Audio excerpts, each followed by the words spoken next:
So today we are here to make a chatting application using Java, and we'll be using socket programming for the transfer of messages in this.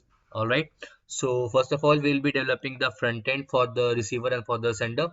And the second thing will be that we'll be doing the backend part, and we'll be using the socket programming so that we can transfer the message from the receiver to the sender and vice versa. All right.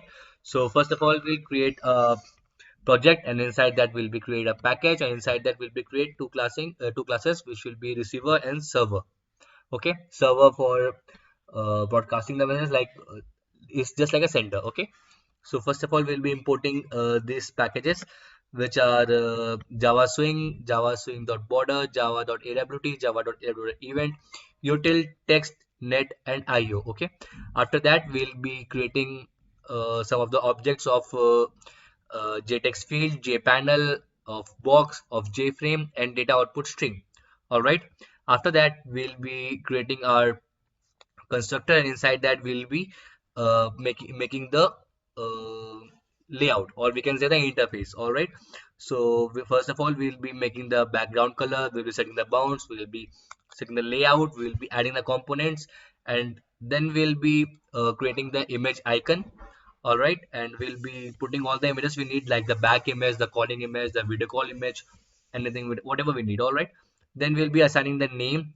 Okay, here I assigned it at Rajiv, and then we'll be giving the font. Okay, and then we'll be putting the button of send, and we'll be uh, modifying the button, and then we'll be coming to this function action performed. Okay, action performed, this is the overriding function which is from the class action listener, which we are implementing here. All right, so after that we'll be where it is, yeah, here. So here we'll be putting the entire statement in the try block. Okay, first of all we'll be creating a string to get the text which is in our text panel. After that we'll be creating a panel named p2, and then we'll be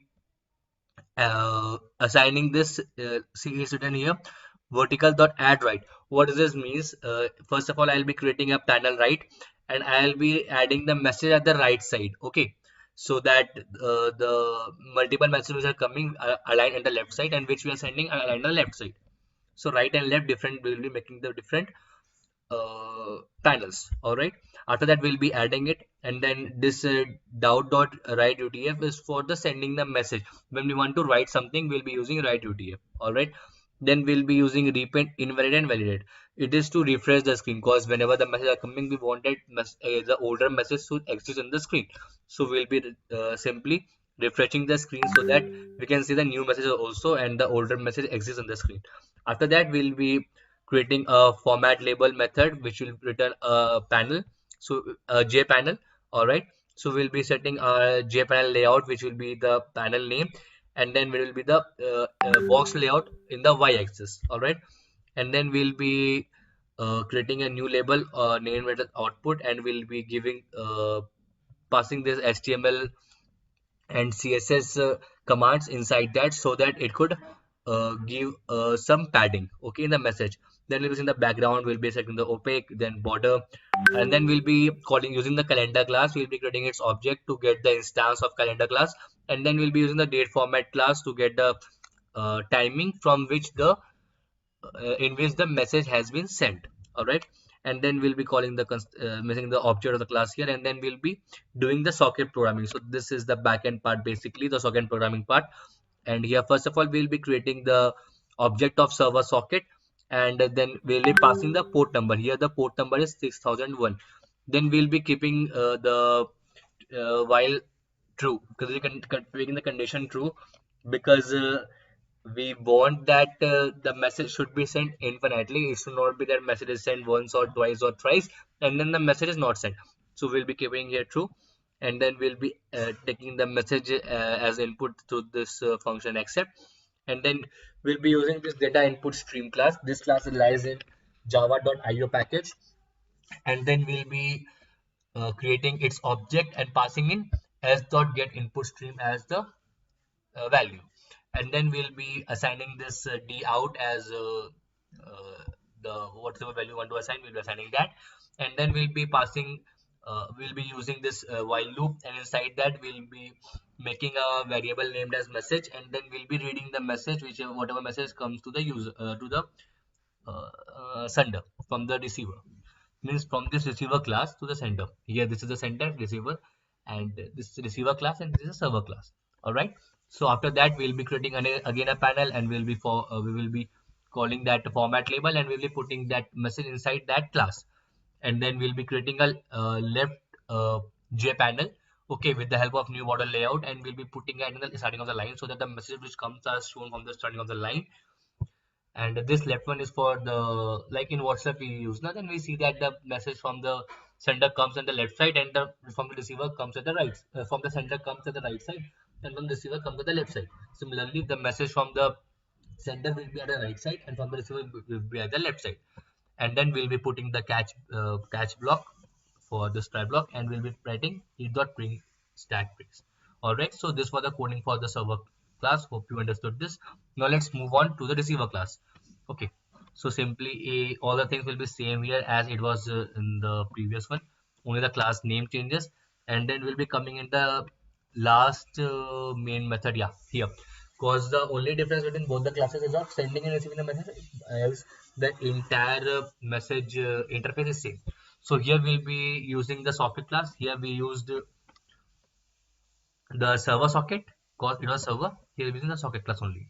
So we'll be passing the host and the port number, and then we'll be making the object of data input stream, and we'll be reading the message. Then we'll be putting it while true. I said while true because we want the message should pass infinitely, the number of times we want to use. Then we'll be reading the message and storing it in the variable message. Then we'll be creating a JPanel, and format label will be calling to pass this message, this very message, to that function. And then we'll be creating a left panel so that we can uh, send the message from here, and it should be at the left side, and right panel is created above. And then we'll be creating a vertical add, we'll be adding that left panel, and then we'll be creating a vertical struct, and height 15 here means the difference between the heights of the messages. With the last message and the current message will be of unit 15. And then we'll be adding the vertical at the starting of the page.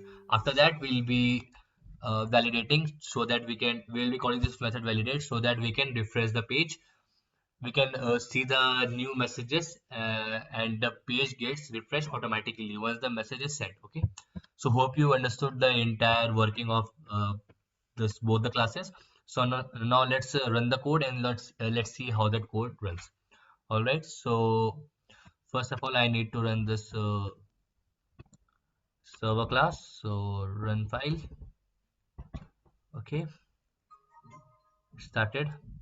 Okay, now second thing I need to run this receiver. So run file. Okay, so both of them are here, Rajiv and Samir. So first of all, if I send a message from here that hello, so you can see it's sent from it's appeared in the right side, and here it appeared on the left side. Left side indicates that message is coming from Rajiv, and here right side indicates that message is sent from Rajiv to Samir. All right, so now let's write here, hey, how are you? Sent. So you can see here the message sent is at the right side, and here the message received on the left side.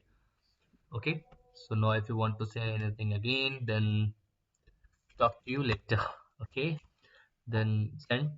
So see, again it's here in the right side, and in submit it's on the left side, which indicates that message is coming from someone else. And also you can see that below the timing is mentioned, like 2:37 is the current time. You can see here I'm recording, so here also it's 2:37. Okay, and this timing was done from the calendar class.